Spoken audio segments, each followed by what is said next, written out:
Okay, greetings everyone. It is I, Umbra, and I have had a very long day today, starting very early and going very late. Basically, it's been an all-work day for me, but here I am persisting to bring just a little bit more as summary time. So first off, the big collaboration to be announced that will be taking place this week as of 3 p.m. Japanese Standard Time on Friday is Final Fantasy V. And to be fair, with the Pixel remasters being a thing this year, yeah, I'm not too terribly surprised that this is the collaboration.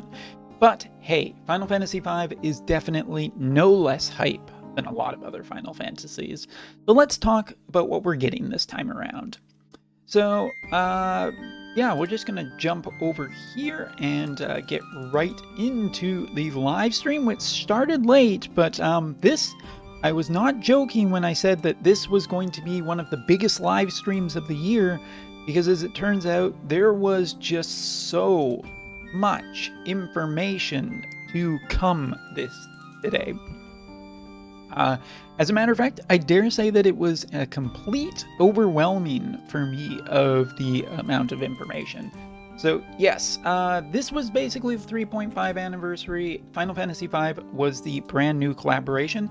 There was not technically an announcement of a returning collaboration per se, but have no fear, we are not shy on content.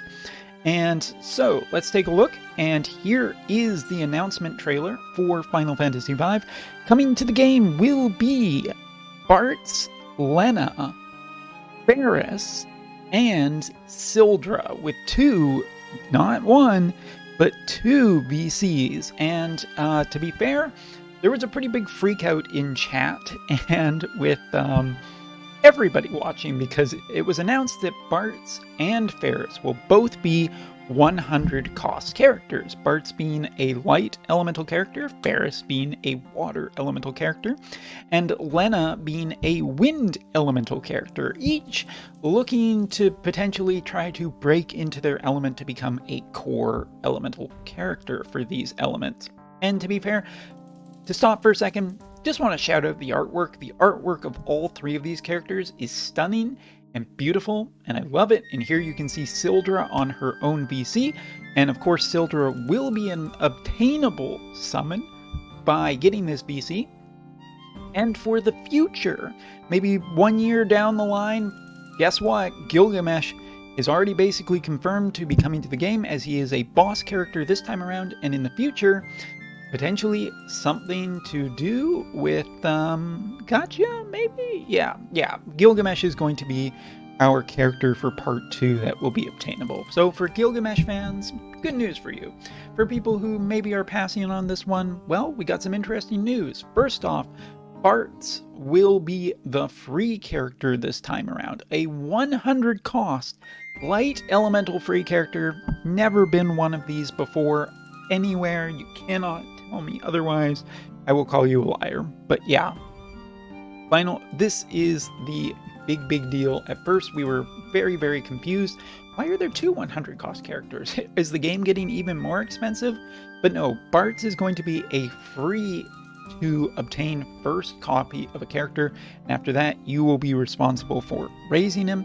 So let's get in and talk about what's coming this week. First off, Bartz and Lena will be the characters to come this week, and they will be obtainable till the end of May on JP with a brand new VC as well. Now this VC is looking to be a Bartz VC based on my guess, just because of one other detail that we're going to talk about in a second here. But yes, Bartz will be on a free pull right away, and Lena will be Gotcha. Lena is already looking to be a pretty impactful character. First of all, she is a 90 cost character and basically described as a healer / support unit.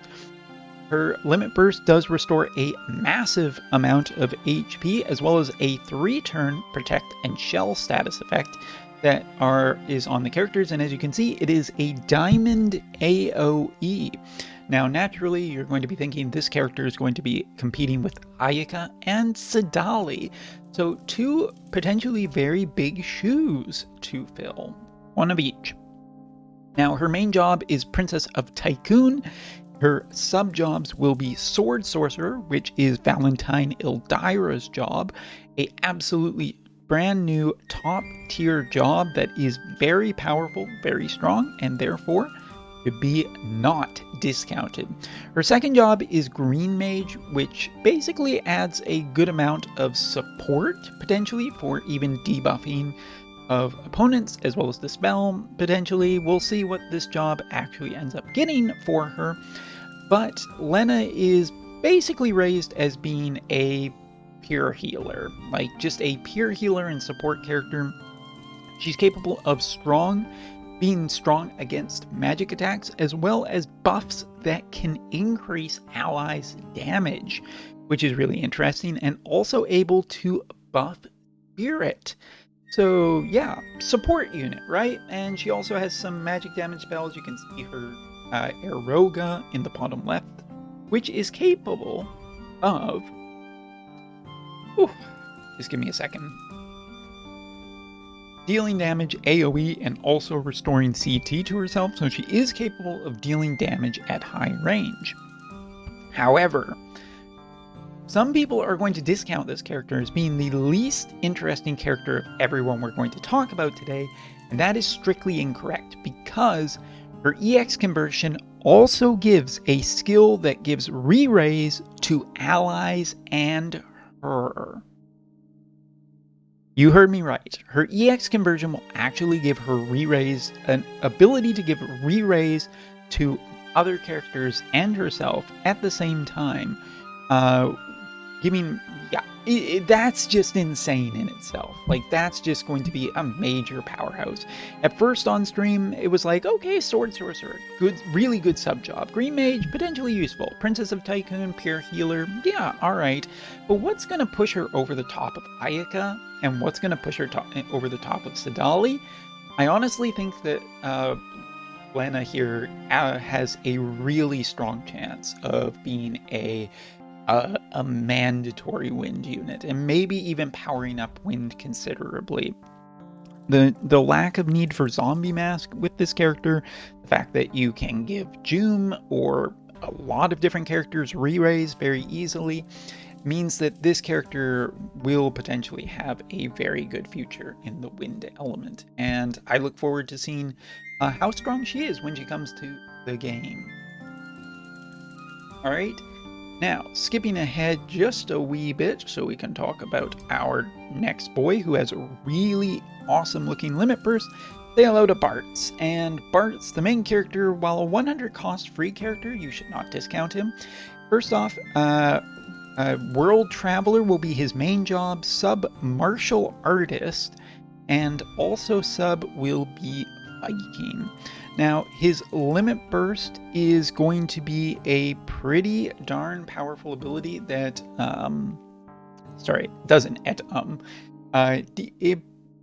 slashing attack resistance down, giving him a 3-turn AP down effect as well, and giving himself damage up. So very strong single target limit burst that will power up essentially the rest of his kit, making him quite strong. Now, as for Bartz, he is considered to be I'm just getting so tongue-tied. He's an attacker that can generate a buff that creates a follow-up effect, resistance down, and a rhombus when allies basically attack. So it's a really difficult thing to explain, but his top right ability, basically when he casts it, if there is a ally around him, for example, Jaden will shoot, and if Jaden is within that rhombus area close to Bartz will actually follow up Jaden's attack with a follow-up attack. So this is a brand new mechanic that is quite interesting. It is pretty new, so it of course always has the possibility of either being absolutely insane and broken, or just pure trash and nothing in the middle. Yeah, this is absolutely a very, very interesting ability to see show up on a free character. The follow-up attack is when the ally is within the diamond-shaped range centered around Bart's. Bart's will attack with a follow-up attack in response to that attack, and even if multiple enemies are attacked with a range attack, this ability will activate against multiple opponents. So lots of testing needing to figure out exactly how this works, how strong it could potentially be, but it really does have the potential of being absolutely insane with range units, maybe even in different elements, and in combination with other attacks. Bart's also has abilities to remove guts off of other opponents. He is capable of buffs basically to himself. I'm totally forgetting all the information, so I'm just going to do a quick one of these just to check. Damage after range attack, resistance down for targets based on the medium with a large AoE, and his defender ability on the right side, increase aggression of allies within range centered around himself for 3 turns, creates a barrier that reduces.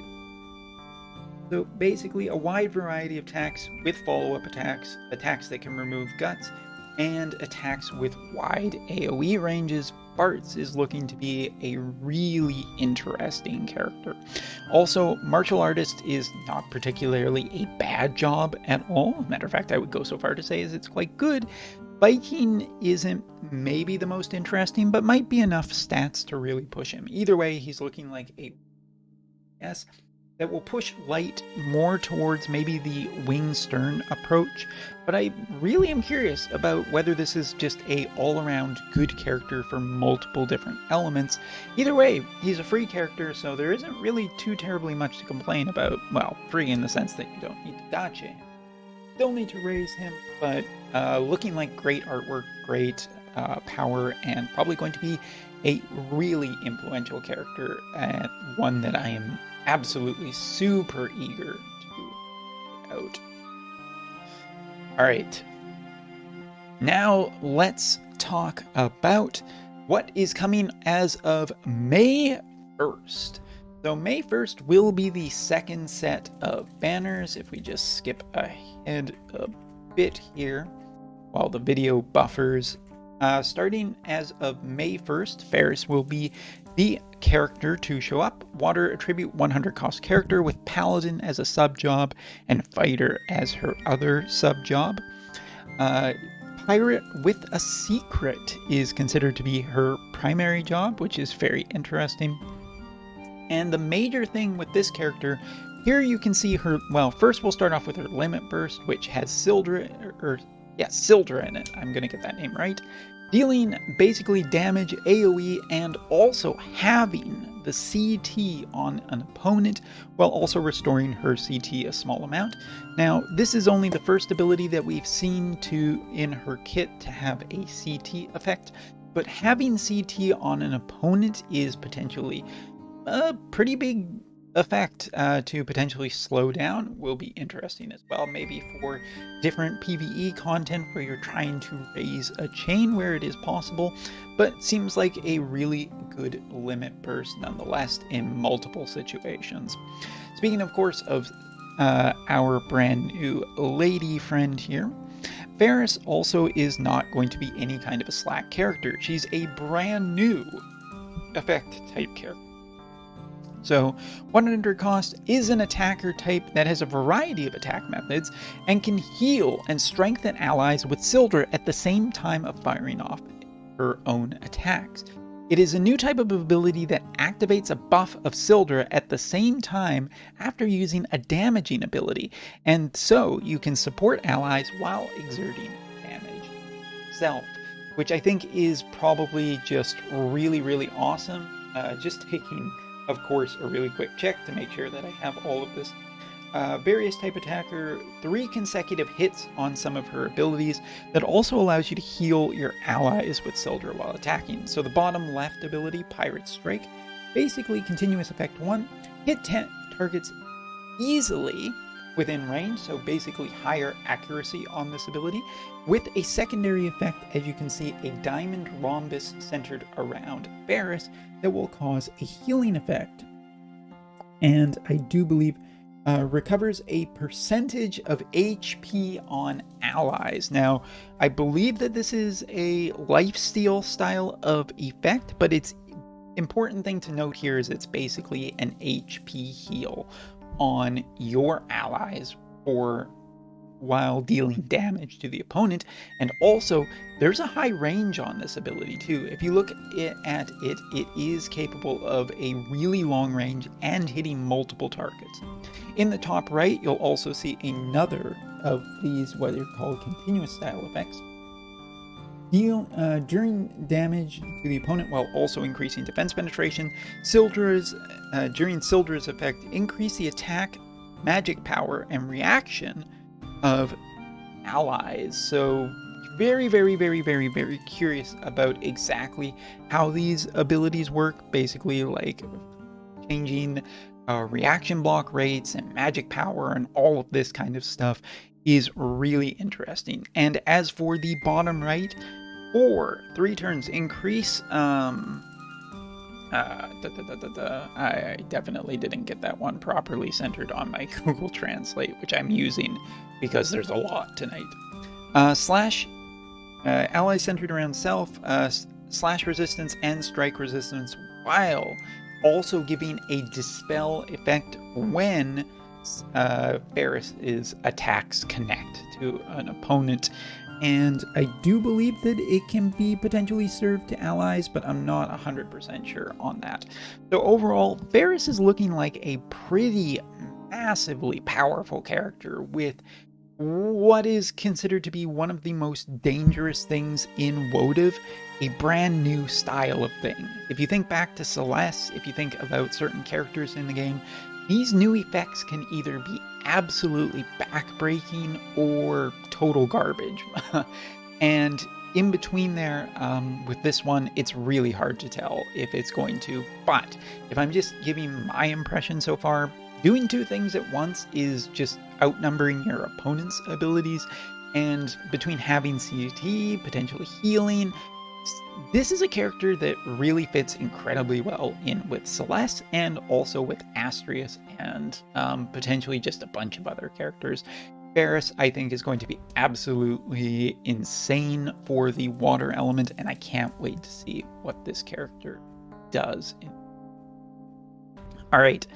Continuing on, there isn't too terribly much else that I really want to talk about the Final Fantasy FF5 collaborations. There will be new weapons for Bartz, Lena, and Ferris, so look forward to that. There will also be 2 VCs. One that you can see on the left is earlier. The one on the right with Sildra will come a little bit later.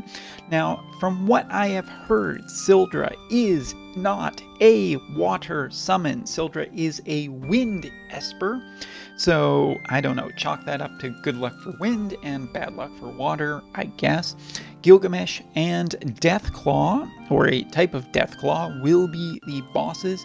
And as for the box event this time, we will see a necklace style accessory that will probably power up all of the Final Fantasy 5 characters. As for logins and general stuff, there will be ways of obtaining some free Bartz and Lena shards, both through logins and event currency, I should say. So, woo! Finally done all of the Final Fantasy V stuff. So you must be thinking we're about to wrap up, because Umbra, that was about 20 minutes of information.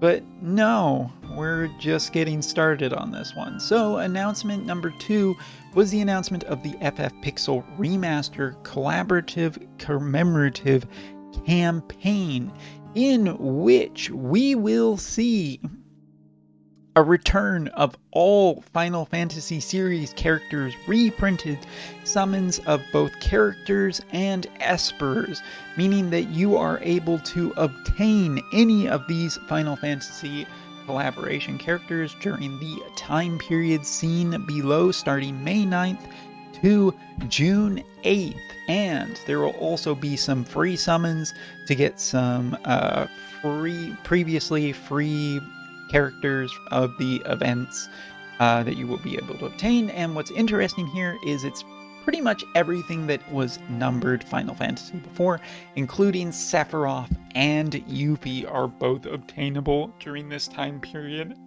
as well, including Final Fantasy X, including Final Fantasy XIII, including Final Fantasy XV, and all the VCs that go with it. But hold on, wait a minute, there's more. Billy Mays here, if that's not too dated of a reference.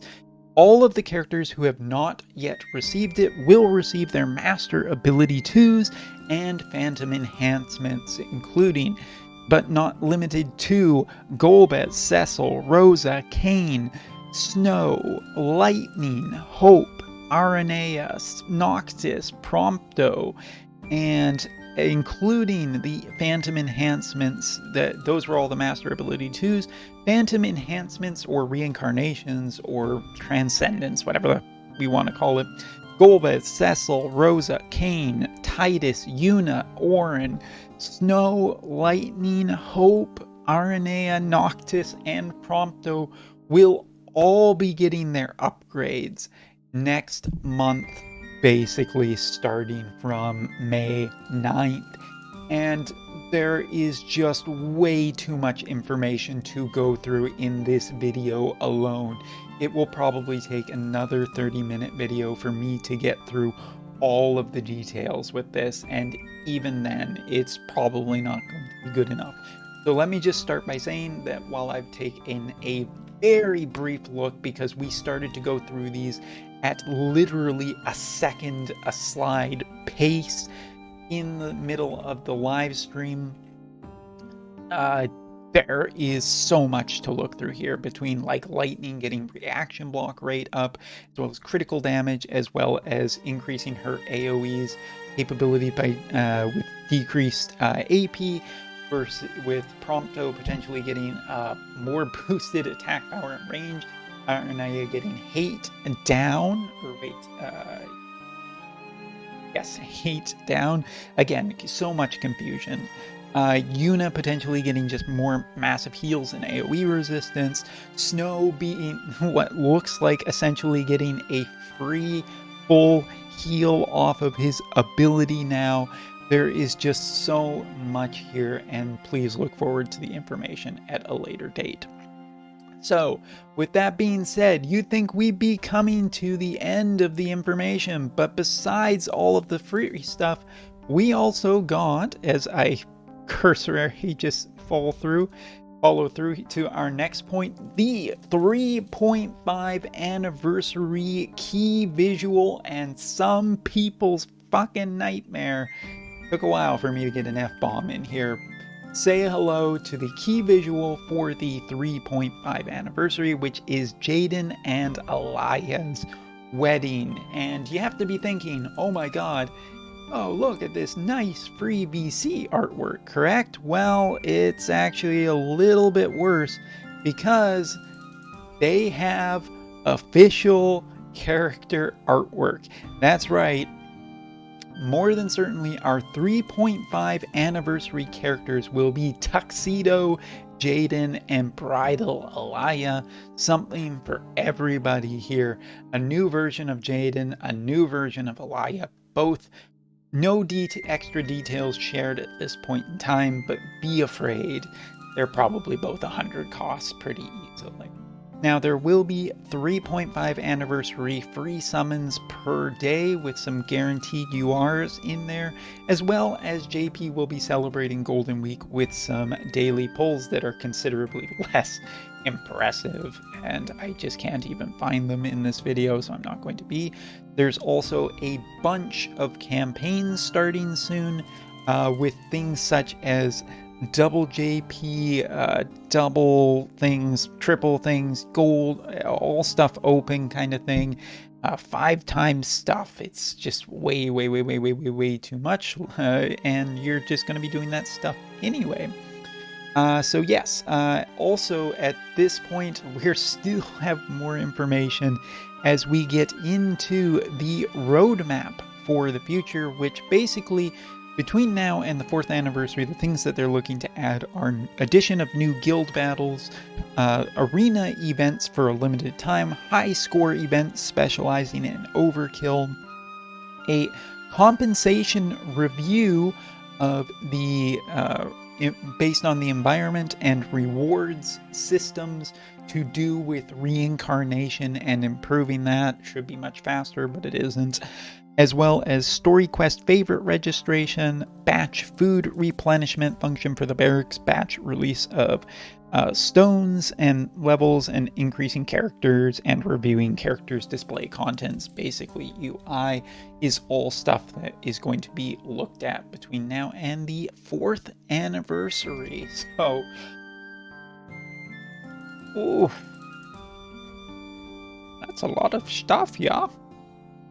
So there is so much that has been already announced in this live stream, between the improvement of a ton of old Final Fantasy characters, the new Final Fantasy V collaboration, and so much more. I wish that there was even more time to talk about all of the stuff in this video, but since we're basically getting very close to the 30-minute mark, I'm going to cut it off here and just talk about everything. I mean, this throws a massive amount of stuff up into the air at this point for JP to figure out how the meta will land, because there just isn't enough UR horns for the announcement of 13 more characters getting a collaborate or their dream enhancements in a single day potentially, which is absolutely insane. But Lightning, Snow, Noctis, all of these characters are looking to have really great enhancements that could potentially throw them into complete meta contention. But of course, the focus needs to be also on the brand new Final Fantasy V collaboration characters. Bart's potentially being a new lock, but in a different way that is just super popular, super everywhere, could vastly change the evaluation of how good dark characters such as Raph is. But we also need to talk about just Varys with her brand new ability, which could be flat out broken. We've seen this happen before, and we could see it again, especially since Water is not getting an Esper. Makes me think that this character is going to be potentially back-breaking. And Lena, the lowest cost character, but certainly one that should be looked at with great intention, being potentially able to full heal, give re-raise, and be a real thorn. Imagine Resnick, but better. It's a scary prospect, and we'll wait and see. In combination, I want to just also mention that Lena plus Dario plus Flag Glassy is a potentially really scary low-cost team that could be used in the future. I haven't thought terribly much about it because I haven't had too much time, but yeah, what a day, what a absolute deluge of information, making the 3.5 anniversary feel so much bigger than the 3.0 anniversary.